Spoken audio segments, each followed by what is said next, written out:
Manhattan Federal Courthouse, 2006. Vincent Bellomo stands as the jury delivers their verdict. Not guilty. It's the third time in 15 years he's walked free from federal charges. As prosecutors storm out in frustration, Bellomo exits the building a free man. The FBI calls him the boss of America's most powerful crime family. Yet after 35 years running New York's underworld, he's never spent more than 2 years behind bars. How does a ghost run an empire? The Genovese crime family faces a crisis. Vincent the Chin Gigani, their legendary boss, has spent years pretending to be insane, shuffling through Greenwich Village in a bathrobe, muttering to himself. It's an act, but it's working. The FBI can't touch him if he's mentally incompetent. But Gigani needs someone to actually run operations while he plays his theatrical game. He chooses Vincent Bellomo, 34 years old, young, unproven, suspicious. But the Bellomo family has served the Genovese for 3 generations. Vincent's grandfather was a soldier in the 1940s. His father ran numbers in East Harlem. Vincent grew up understanding one fundamental truth. You don't exist unless the family says you exist. Gigani sees something in him. Not ambition, not flash, but the ability to become invisible. Gigani pulls Bellomo aside before handing over power. You want to last? You don't exist. No photos. No restaurants. No headlines. Bellomo listens. He understands. In 1992, when the FBI finally arrests Gigani, Bellomo assumes total control. 300 soldiers, 40 captains, billions in illegal operations across construction, garbage collection, the ports, gambling. It's the most powerful position in organized crime. And Bellomo's first decision is to vanish. He doesn't fake insanity like Gigani. That act is tired, overused. Instead, Bellomo simply disappears from public view. No social clubs, no Little Italy hangouts, no places where the FBI traditionally watches mobsters. He becomes something the FBI has never encountered before, a boss with no face. By 1993, FBI agents monitoring the Genovese family noticed something disturbing. Wiretaps capture Bellomo's voice on dozens of calls. Informants confirm he's giving orders. But there are no photographs. Zero. Not in 2 years. Agents stake out known Genovese locations. Bellomo never appears. They follow his wife, his children, his relatives. Bellomo is never with them in public. It's as if he's mastered the art of being everywhere and nowhere simultaneously. One agent later admits in testimony, "We knew he was running the family. We could hear him. We could track his influence. But we couldn't see him. It was like chasing a ghost." If you think disappearing from the FBI is impressive, wait until you hear how he vanished from a federal courtroom. Subscribe because this gets insane. The FBI has had enough. They launch Operation Bellomo. 47 agents assigned exclusively to finding and tracking him. 12 months of surveillance. Every resource available. The objective is simple. Catch Bellomo in the act. Prove he's the boss. Put him away for life. But when they finally close the net around a suspected meeting location, Bellomo isn't there. He sent a lieutenant instead. The FBI realizes they're dealing with someone who thinks 3 moves ahead. Bellomo has created a system where he never needs to be present. He sends messages through intermediaries who send messages through other intermediaries, for layers between him and his soldiers. By the time an order reaches its destination, tracing it back to Bellomo is impossible. He revolutionizes how the Genovese operate. Traditional mob meetings in social clubs? Gone. Bellomo meets in cars. Moving cars. Switching vehicles every 10 minutes. He chooses random locations, announced only hours in advance. A diner in Queens. A park in the Bronx. A parking garage in New Jersey. Never the same place twice. Never anywhere the FBI expects. And his communication system is even more sophisticated. No phones, no written messages, everything verbal, and he creates a code that changes weekly. An FBI agent who later reviewed thousands of hours of wiretaps describes it as conversational jiu-jitsu. Bellomo talks about restaurants, family gatherings, construction projects. But every word has double meaning. That East Side problem needs new paint means extort the painters' union. Uncle Sal's basement is flooding means increased pressure on a contractor who isn't paying protection money. Between 1996 and 1997, despite 18 months of intensive surveillance, the FBI captures Bellomo on recording 23 times. Not once does he directly mention crime. Not once does he give an explicit order. His lawyers later argue that he's just a man having conversations. Where's the crime? Show us one sentence where Vincent Bellomo orders an illegal act. The prosecutors can't do it. They arrest him anyway. Conspiracy charges. The prosecution presents over 200 hours of recordings. The evidence seems overwhelming. But in court, Bellomo's defense team systematically tears it apart. Every conversation could be interpreted innocently. Every meeting could be social. When the jury deliberates, they see what the FBI refuses to accept. Without explicit orders, without direct evidence, there's no case. Bellomo walks free after just 3 months. Before I reveal what happened next, pause and comment. Is he a criminal genius or just lucky? Because what comes next will shock you. The FBI assumes Bellomo will get arrogant. They wait for the mistake. It never comes. Instead, he gets smarter. In 1998, he implements what FBI agents later call the rules. Every soldier in the Genovese family receives the same instructions. 1. Never mention Vincent Bellomo's name. Not on phones. Not in person. Not even to other family members. 2. All orders come through 3 or more intermediaries. 3. Each operation is isolated. If one crew gets arrested, they know nothing about other crews. It's a cellular structure, the same system terrorist organizations use. But Bellomo implements it in organized crime in 1998, years before it becomes common knowledge. Each soldier knows only his piece of the puzzle. Even captains don't see the full picture. Only Bellomo does. And Bellomo is a ghost. The FBI gets a break in 2000. They flip an informant. Someone in Bellomo's inner circle. Finally, they think, we'll get inside information. For months, the informant delivers details. Names, locations, operations. The FBI prepares for big takedown. The operation launches. They arrest dozens of Genovese associates. Headlines declare the family is finished. But when prosecutors review the evidence, they discover something infuriating. Even with an informant giving them everything, they still can't connect Bellomo directly to crimes. The informant only ever dealt with intermediaries. The crews only knew their specific jobs. The cellular structure protected Bellomo completely. A retired FBI agent later publishes a book revealing the truth. They had an informant inside Bellomo's organization for 18 months. But Bellomo had designed a system so compartmentalized that even insider information couldn't touch him. The informant knew operations were happening, but connecting them to Bellomo? Impossible. Each soldier only knew his piece, and the ghost remained invisible. Then comes a revelation that changes everything. Bellomo didn't just create cellular structure, he created something else. Something the FBI never anticipated. In sealed court documents released years later, investigators discover that Bellomo implemented his system based on one principle. Even people in your own organization can't be trusted. So he made himself invisible to them too. Captains who worked for him for decades never met him face to face. Orders came through chains so long that soldiers legitimately didn't know who was giving them. One wiretap conversation captures a frustrated capo asking, "How does he know everything? I never see him." The response, "He has eyes in places you can't imagine." The FBI investigates this claim. What they find is disturbing.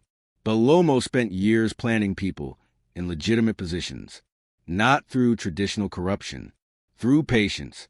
In the early 1990s, relatives of Genovese soldiers got jobs, city offices, union headquarters, municipal agencies, even the police department.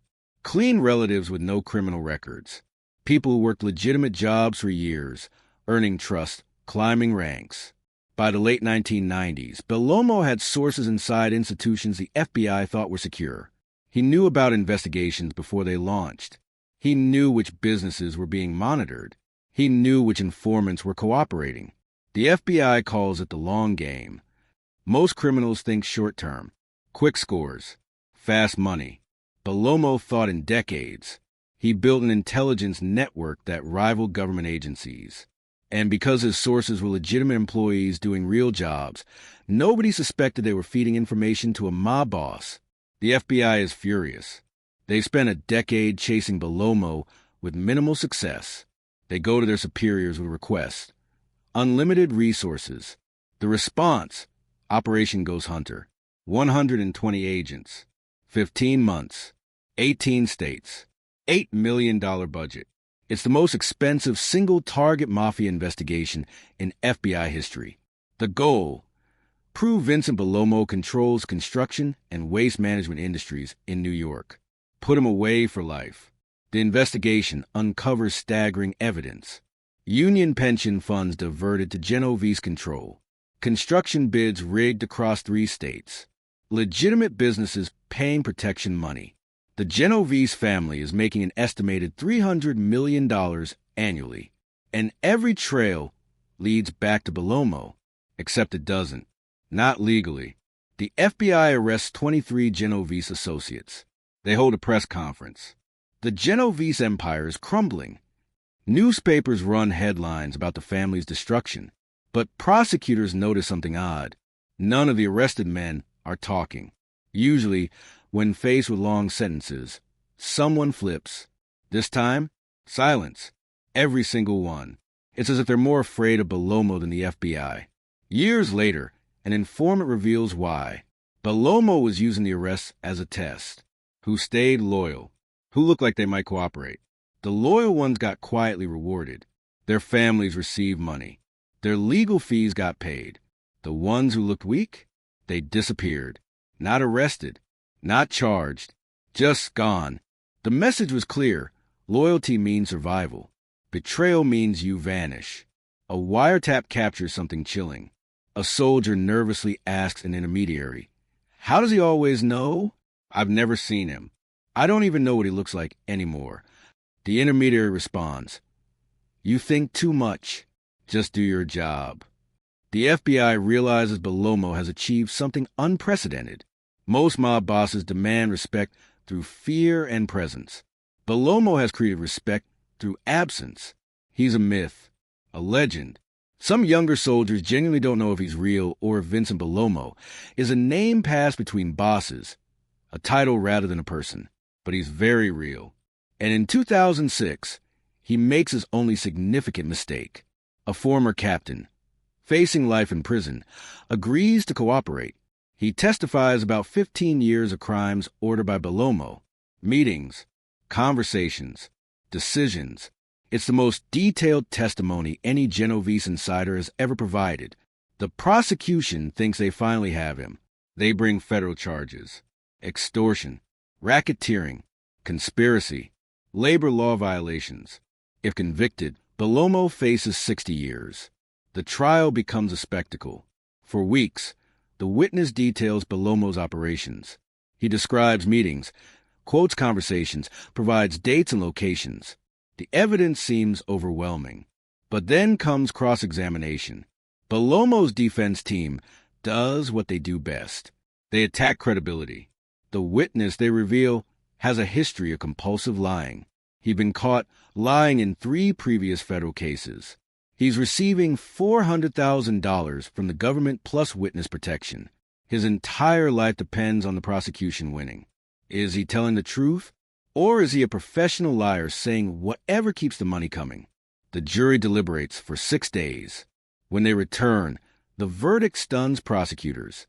Not guilty on 14 of 15 charges. The only conviction: a single count of extortion with minimal evidence. The sentence: 8 years, reduced to 4 for good behavior.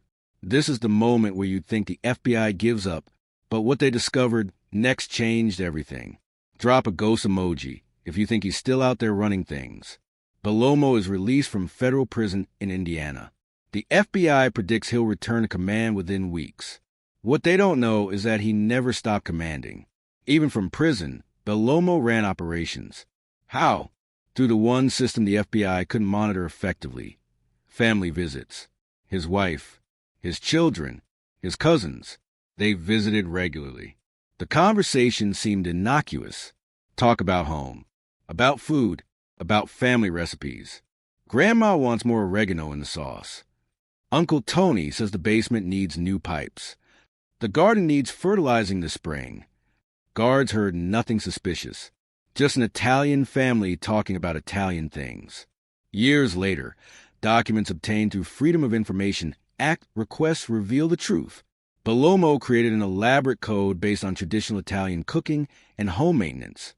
More oregano meant increased pressure on a union. New pipes meant restructure a crew. Fertilizing the garden meant invest in new operations. The system was so sophisticated that prison authorities never detected it.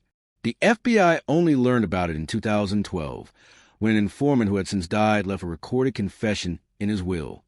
Bellomo walks out of prison and immediately disappears again. No headlines, no press, no sightings. The FBI watches his home. He's never there. They watch his businesses. He doesn't appear.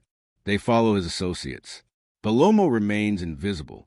The FBI launches another undercover operation. This time, they focus on the new generation of Genovese soldiers. Younger guys, more tech-savvy, maybe less disciplined. An agent infiltrates a crew running illegal gambling operations. After 18 months, he's accepted. He starts hearing things about the boss, about the ghost. What he discovers shocks the Bureau. Bellomo has modernized. The family now uses cryptocurrency for money laundering. They operate through technology companies as fronts.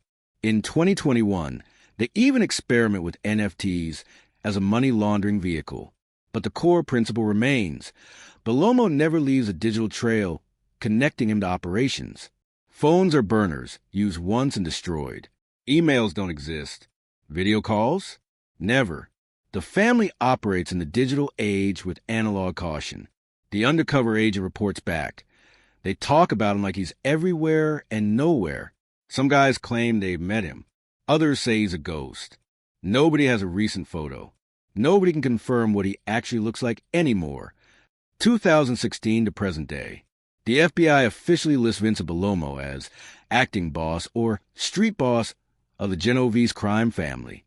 Their estimates suggest he controls between $300 and $500 million in annual criminal operations. Construction, waste management, ports, illegal gambling, labor racketeering. The empire spans from New York to Florida to Las Vegas. But he hasn't been arrested since 2008. The last confirmed photographs of him are from 2019, a funeral for a Genovese associate. Bellomo is in the background, blurry, hard to identify with certainty. He's wearing sunglasses and a hat, just another old man paying respects. Or maybe not there at all. The FBI can't confirm. In 2023, an internal FBI report admits Target remains elusive despite continuous surveillance. After 35 years of trying to catch him, after hundreds of millions spent on investigations, Vincent Bellomo remains free. He's proven that the ghost boss model works in the 21st century. Other crime families have copied his methods. The Bonanno family, the Colombos, even international organizations. Bellomo created a blueprint for organized crime in the modern era. But questions remain. Where is Vincent Bellomo right now? In October 2025, is he in New York? Florida? Italy? Does he still control operations? Or has age and paranoia turned him into a figurehead? Some law enforcement officials believe he transferred power years ago and the name Bellomo is maintained for intimidation. Others insist he's still active, still making decisions, still operating from the shadows. And what happens when he dies? The Genovese family has been remarkably stable under his leadership. No major internal wars. No destructive power struggles. But that stability comes from Bellomo's unique system. Can someone else replicate it? Or does the organization collapse when the ghost finally disappears? The FBI watches. They wait. They know that everyone makes a mistake eventually. Every ghost becomes visible. But Vincent Bellomo has been invisible for 35 years. 3.5 decades of running New York's most powerful crime family. Hundreds of arrests of his soldiers. Dozens of his captains imprisoned. Yet the boss walks free. He revolutionized organized crime by understanding one simple truth. In an age of surveillance, cameras, and digital tracking, the most powerful weapon is absence. You can't prosecute what you can't see. You can't convict what you can't prove. And you can't catch a ghost who learned how to never exist. So here's the question. Is Vincent Bellomo the greatest criminal mind of our generation, or just a lucky ghost who will eventually get caught? Drop your theory below. And if you want next week's case about the mobster who disappeared with $200 million and was never seen again, subscribe now. Because if Bellomo taught us anything, it's that some ghosts never die.